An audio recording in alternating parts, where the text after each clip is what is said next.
So this is the second part of your lecture on chapter 2 and part of chapter 10, dealing with scene safety. I think that it's natural that when we arrive to the scene of an emergency that we would want to rush in and start helping victims as soon as possible. I think that's just, the nature of an emergency situation, which is our adrenaline kicking in, right? But I also think it's important to keep in mind that no matter what the situation, that it's always essential to take time to carefully and systematically prepare for the scene that you're about to enter into. By doing this, what they say is that you may save time later. You may prevent further injury to yourself and also to the patients at the scene. And it also allows you to take time to calm down, to analyze the entire scene so that you don't overlook important information. So today what we're going to do with this online lecture is we're going to talk about your personal safety as a first responder. We're going to talk about scene safety, and we're also going to talk about patient safety as well. So your text kind of orders scene safety by first talking about scene safety itself, talking about personal safety, and then talking about patient safety. However, I think it's very important that the first stop on safety is really talking about your personal safety. One of my biggest rules is that a dead first responder is a no good first responder. And what that means is that when you rush into a scene without first surveying the scene, without first sizing up the scene, that in fact, if a danger does occur, that you could become a dead first responder, someone that EMS has to care for when they arrive at the scene. So I think it's hugely important to start talking about personal safety first before we dive into any other materials. So when we talk about personal safety, what we're really referring to is your ability to protect yourself from injuries. I think one of the primary responsibilities of a first responder is to ensure your safety first and foremost. You should always ensure your own safety. When you arrive on the scene, your first priority really should be to determine whether or not there are threats to your personal safety. The only safe scene is one that does not represent or present a threat to you and or a threat to the emergency response team. One of the biggest major cornerstones to personal safety, honestly, is your personal protective equipment, or your PPEs, right? And so if we would go back and review the other lecture, what we would say is that our PPEs really represent what? Your gloves, your gowns, your masks, anything that you would put on to protect you from being exposed to some type of pathogen while you're in the emergency situation. So the first step is to size up the scene and make sure that it's safe. The second step is to approach the scene cautiously, right? And so by that, what I mean is if you arrive to the scene by vehicle, one of the recommendations is that you park that vehicle a safe distance away. Once you've ensured that the scene is safe, the next thing that we're really going to do is we're going to continue to evaluate the situation as you approach the scene. So as you're walking to the scene, some of the things that you really, really want to look for are the location of the emergency. And so by that, what I mean are like any cross streets, any landmarks that you could give to the 911 operator when you call, the extent of the emergency, any dangers that might exist or may exist at the scene, definitely the number of victims. The number of victims is a big one because the number of victims determines really how many or the number of EMTs and paramedics that are going to arrive to the scene, right? One of my rules of thumbs is that if you are unsure, you're better off to give a higher number of victims than a lower number of victims. And the main reason for that is if you underestimate the number of victims, then you don't have enough help when EMS arrives.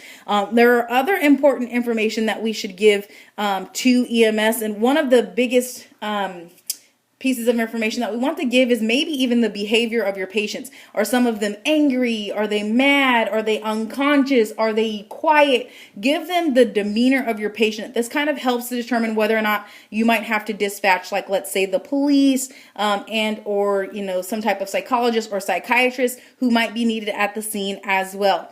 If the scene is still unsafe and if it ever becomes unsafe while you're in a safe scene, then the recommendation is truly to remove yourself from the scene. Now, remember, we have this issue of abandonment, right? So the big deal is never leave the scene, but just move as far back as you can to protect yourself. So move far enough away that you can protect yourself, okay? You still should be able to see the scene. You still should be able to see what's going on. Never, ever just leave a scene.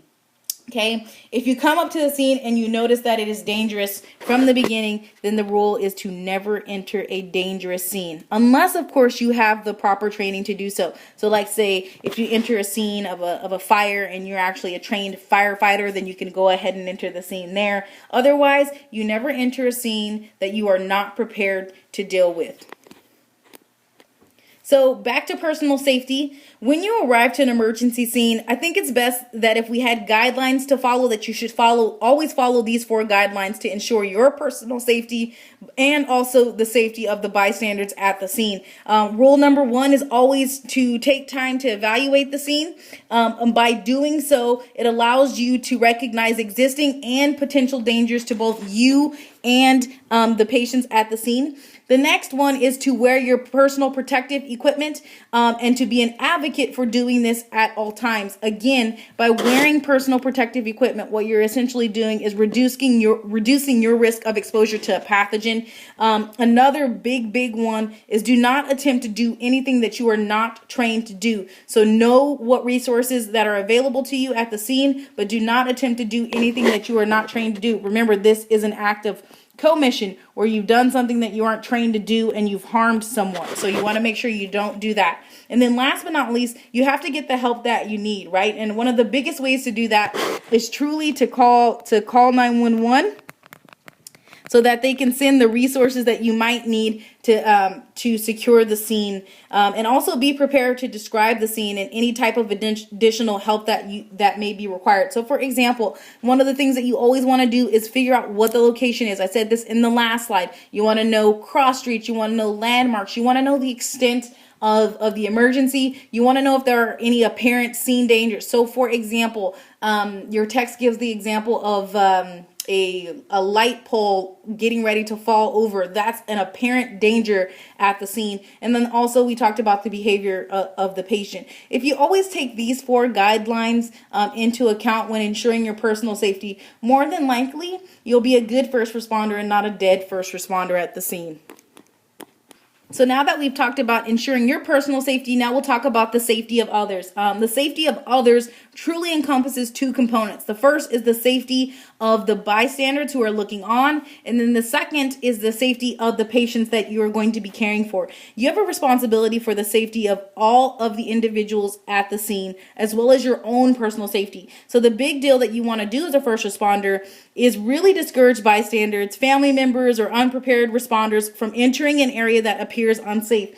You can ask well-intentioned bystanders or individuals at the scene to help you with crowd control. So keeping well-intentioned individuals busy by having them help you. And one way we can do that is by helping them keep unauthorized people away from the scene. So again, they can act as like a crowd control. Some dangers, however, may require you to take special measures, such as placing physical barriers to prevent onlookers from getting too close or to prevent onlookers from entering the scene. And one common thing that I think about is a car accident where you might actually have to use like flares or your car as a roadblock so that other cars can't enter the scene or other people can't enter the scene. I think it's important that as we move forward that you understand your personal safety is first and foremost, and then your bystander safety and your patient safety comes second to that. So once you are confident of your own safety and the safety of the general scene, then and only then can you turn to the safety of the patient. So as you approach the patient, continue to scan the area for potential dangers, and do not move the patient unless there is an immediate danger. So let me say that again. Do not move the patient unless there is an immediate danger. Okay, so again, unless there's an emergency, the patient is not allowed to be moved. So now we'll get into specific emergency situations that will require you really to survey the scene. And those 3 are a hazardous materials incident, a motor vehicle accident, and a violent situation in which you arrive to the scene and you notice a victim who either has been exposed to violence or is actually committing some type of violent act towards another. In either situation, we really have to be prepared as a first responder to survey the scene and to figure out what to do next. So the first scenario being presented to you is the hazmat scenario, and this hazmat stands for hazardous materials.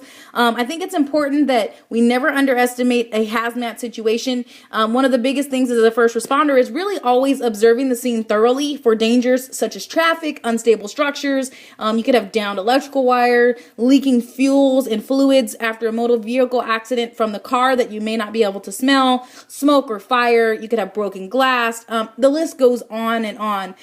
One of the biggest things is that some of the emergency scenes are immediately dangerous. And really what I'm referring to is this hazmat situation where it is absolutely 110%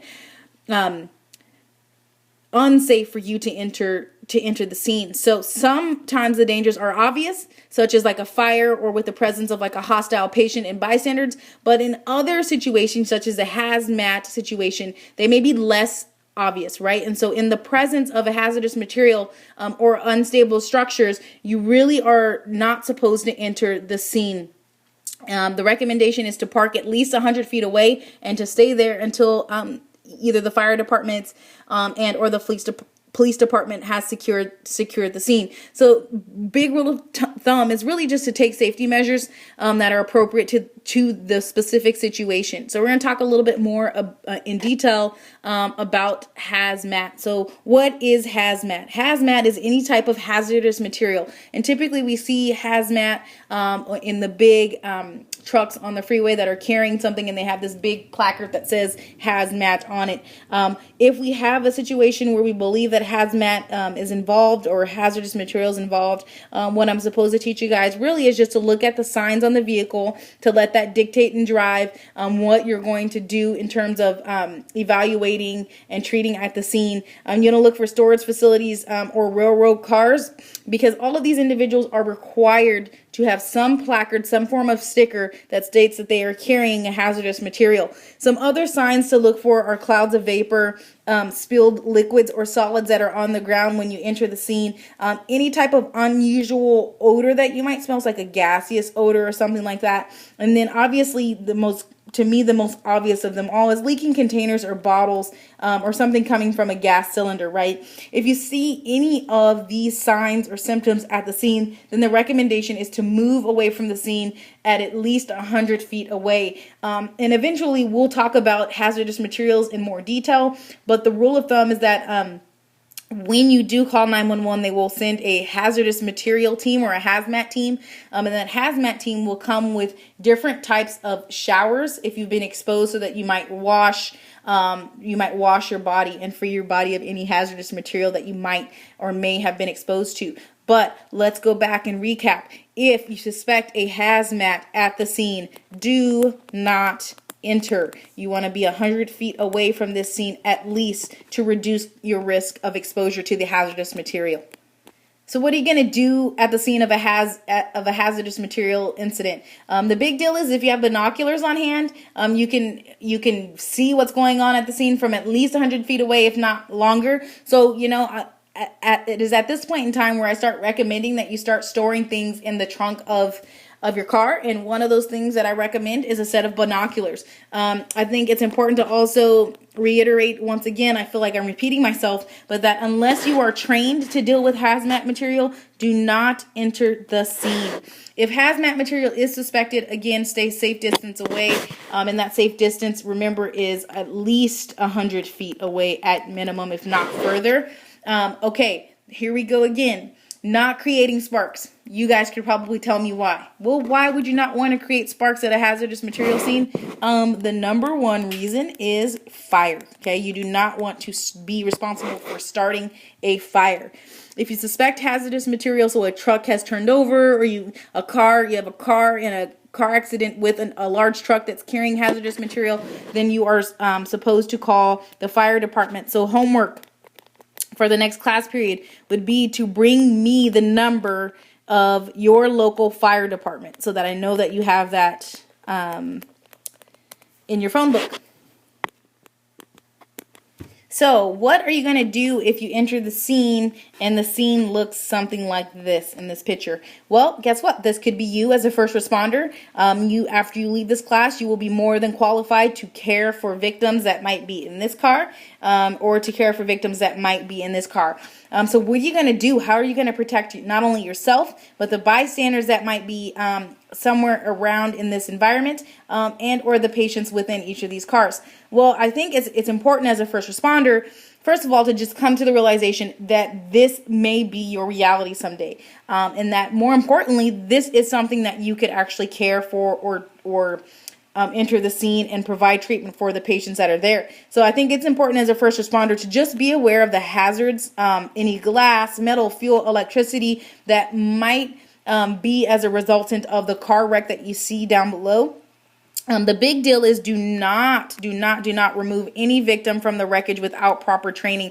And so we're going to talk about spine boarding, and we're actually going to do that in a lab. But until we've done that, I think it's very important that you realize that these individuals that have been in more motor vehicle crashes could have sustained some type of neck injury. And so we do not want to move a victim with a neck injury. There's a specific type of lifting and rolling method that we will use, which is called a spine board.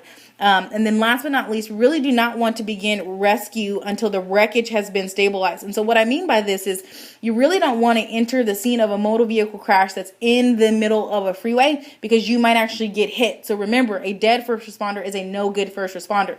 The scene is unsafe. If it hasn't been blocked off, then you are not to begin treatment. You are not to enter the scene again until it's safe. This is always a touchy one to talk about, and it's violence. As first responders, we never enter a violent scene. The scene is only safe when law enforcement makes it safe. So what I'm saying to you is that if you arrive to the scene and you are the first person there, you are to move away from the scene, at least 50 feet away from the scene, okay? You are to call 911, and once law enforcement has come and has made it safe, it is then that you can come in and start caring for your patient. Here's the big deal with victims of violence, is that evidence will need to be gathered, and so the big rule of thumb is to not touch anything that you are not caring for. Or another way stated is the only thing that you should touch in the scene is the patient itself. Do not touch anything such as a knife or the gun, or anything that might have been used in the act of violence, because then your fingerprints are on the evidence. Last but not least, always make sure to protect yourself by putting on your PPEs if, for example, the victim is bloody, if they have some type of bodily fluid coming out, because again, number one goal is to protect yourself from being exposed to a pathogen. And we'll talk a little bit more about violent situations later on, but at least for now, we're just going to touch on it briefly so that you have an understanding of what it means to enter an unsafe scene. So we've talked about scene safety, we've talked about your safety, we've talked about the patient's safety, we talked about bystanders. I think it's also important at this time to wrap it up and talk about the emotional aspects of emergency medical care. I think as an emergency medical responder, you're going to experience an extraordinary number of stressful situations beyond what normal people encounter. And so some of the more powerful situations include dangerous situations, such as like your fires or scenes of violence and crime. You might deal with a patient who either dies at the scene or dies during transport. You might have a multiple casualty incident where you're dealing with multiple patients who are injured or wounded. And so I think it's important to not underestimate the emotional pull, the emotional toll that dealing with an emergency situation might have on the first responder. And so the next several slides are really just to teach you what to do if you are having an emotional reaction to dealing with an emergency situation. So when we think about an emotional crisis, that's really something that kind of increases stress, right? And so when we refer to stress, what we really say is stress is the body's, normal response to any situation that changes the person's either existing mental, physical, or emotional balance, right? And so everybody's going to respond differently to stress and to emergencies. Some people might get a rush and have this adrenaline release and this epinephrine release, while others might actually become more depressed and more walled off. I think it's important at this point in time to just say that everybody's response to a stressful or emotional crisis is going to be individualized, and it's going to be different. And as first responders, I think that we need to first recognize that. I think it's also important to keep in mind that we're going to need to provide care for injuries, but not only injuries, right? I think as first responders, we always think, oh, we're just caring for the patient's injuries or their wounds, right, or their pathology.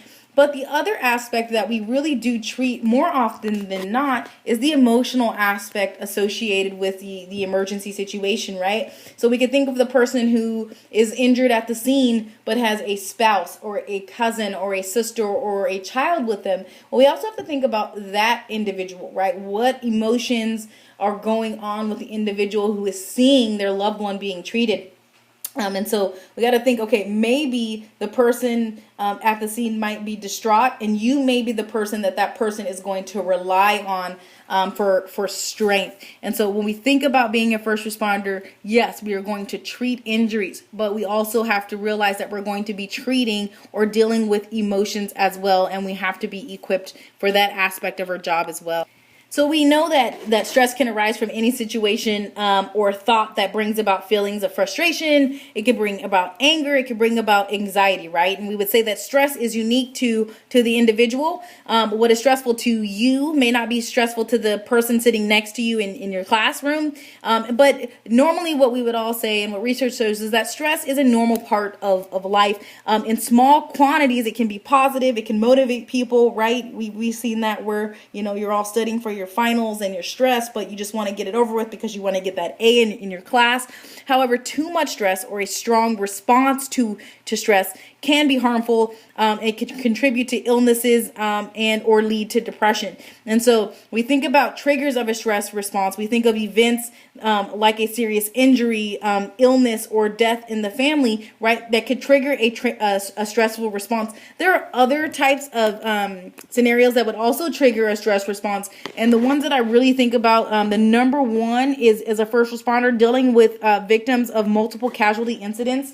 So that's a scenario where you're dealing with patients who are injured, and at least 3 of the patients plus or more are injured at the scene. So not only do you have to care for one person in an emergency situation, you have to care for 3 people who might be critically injured. Another number one stressor to first responders in an emergency situation is really treating infants and children, specifically infants and children who have been abused. Other things that could be stressful or increase stress and trigger a response would be trauma. So we think about like your tib-fib fractures or fractures that protrude the skin.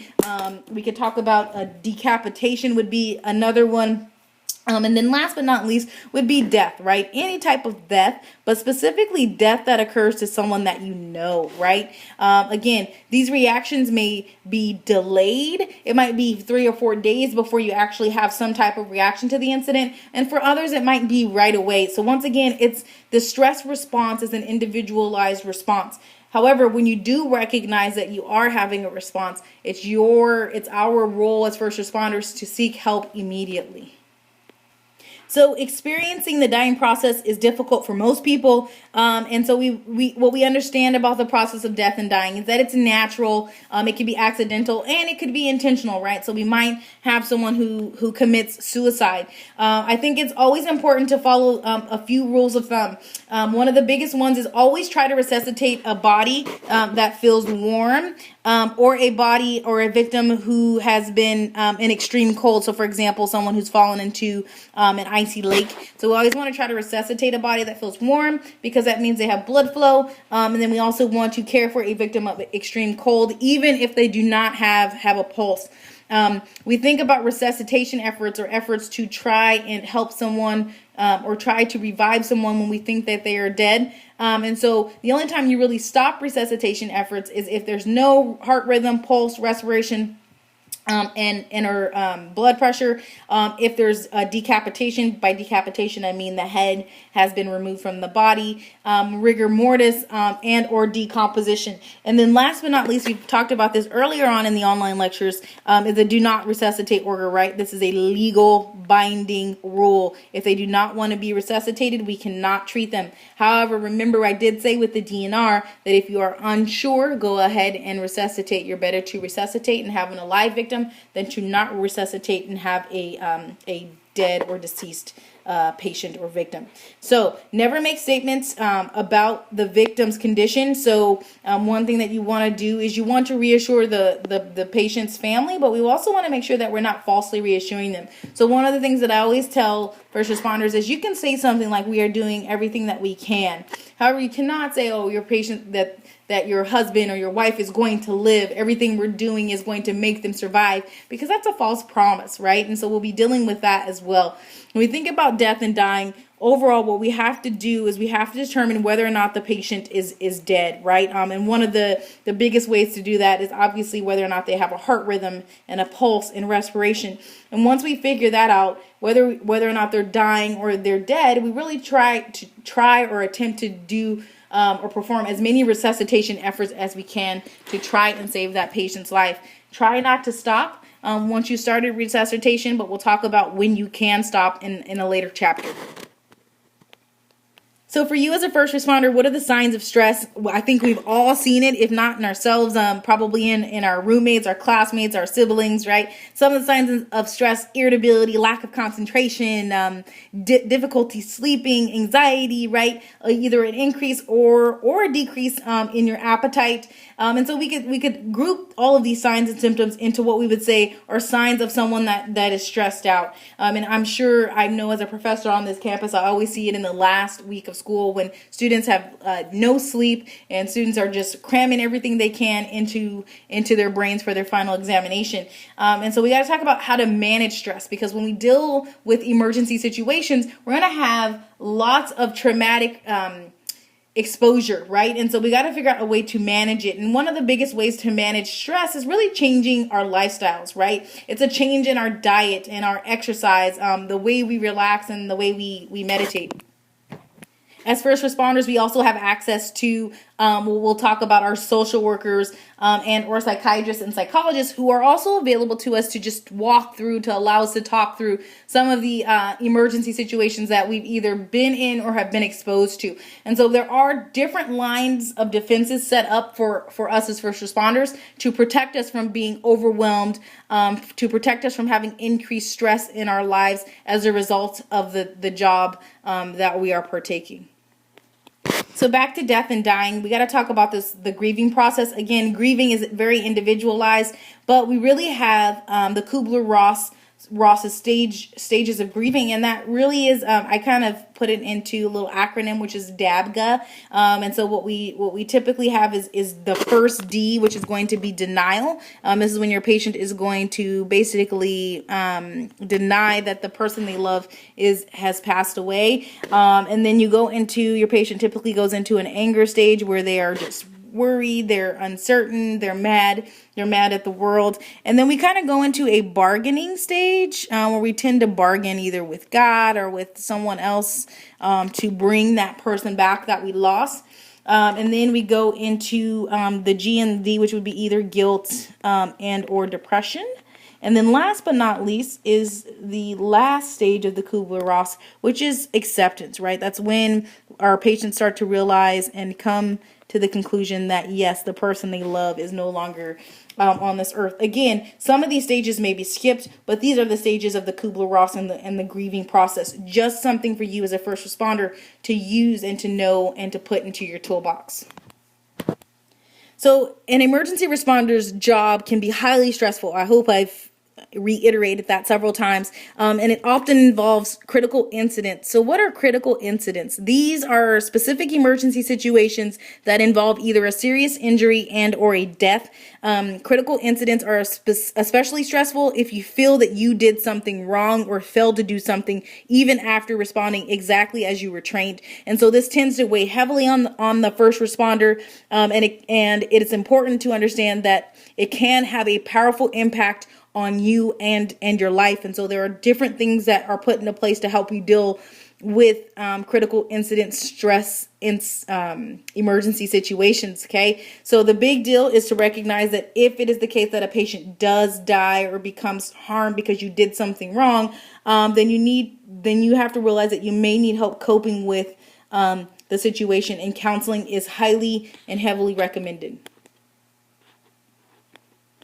So with critical incident stress management, there are several different management tools that can be used to manage this critical incident stress. And then those are listed here. So we get our pre-incident stress education, which is what I'm doing now to you. We get the on-scene peer support, which is when someone is actually at the scene of an emergency situation and actually provides some mechanism for you to express your feelings. Then if, for example, after 24 or 72 hours, you're still having feelings of increased stress, then you can get one-on-one support with a licensed either psychologist and psychiatrist. And then we have disaster support services, and last but not least, follow-up services if you need long-term care. So we're going to talk about two specific critical incident stress management techniques that are available to us as first responders. So the first critical incident stress management technique is a critical incident stress debriefing, or a CISD.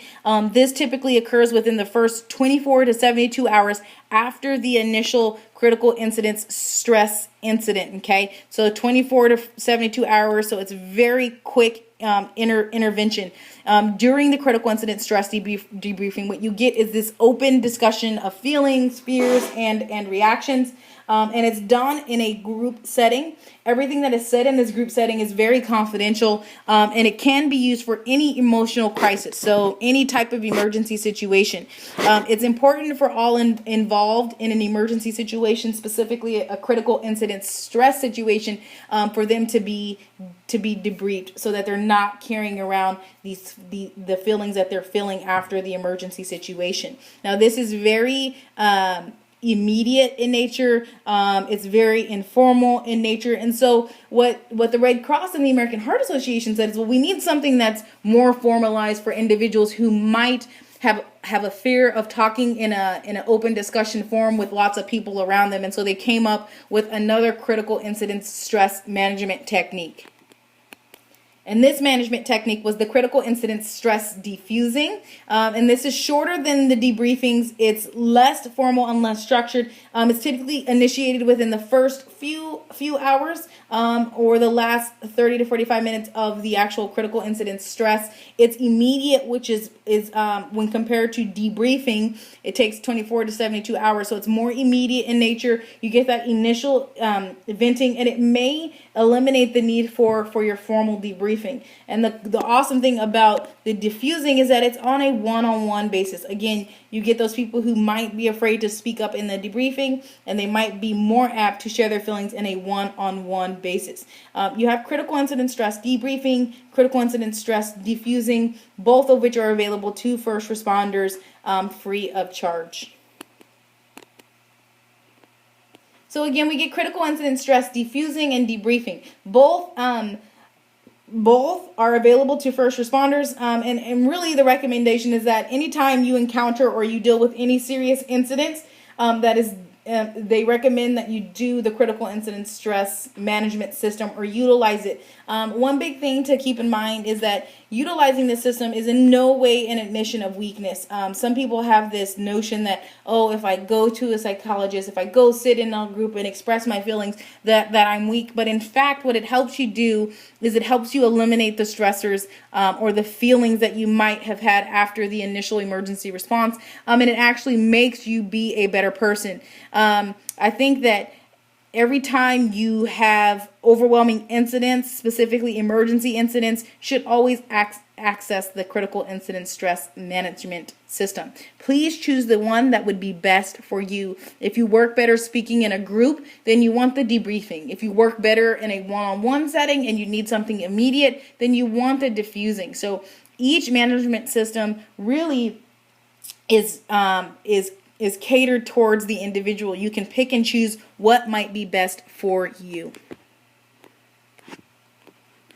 So for your homework, which is due in the next class session, what I want to know is, does California, specifically the city of San Diego, have a critical incident stress management system in place? And if so, kind of what does that look like? What are the structures? Is it immediate? Is it within 24 to 72 hours? Does it cost?